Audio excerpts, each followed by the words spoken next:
বিশ্বাস করেন ভাই, আমি শেয়ার অপশনে চাপ দিয়ে ৩টা শেয়ার করছি আর একটা রিপোস্ট করছি, আমার একটা ভিডিও ভাইরাল হইছে।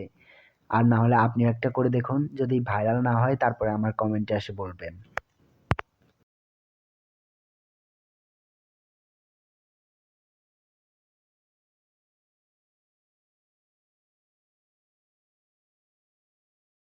মধ্যবিত্ত ঘরের ছেলে আমি, পছন্দ হলেও মুখ ফুটে কিছু চাইনি। প্রতিটা স্বপ্ন সে ছিল দামি, যাকে আমি পাইনি।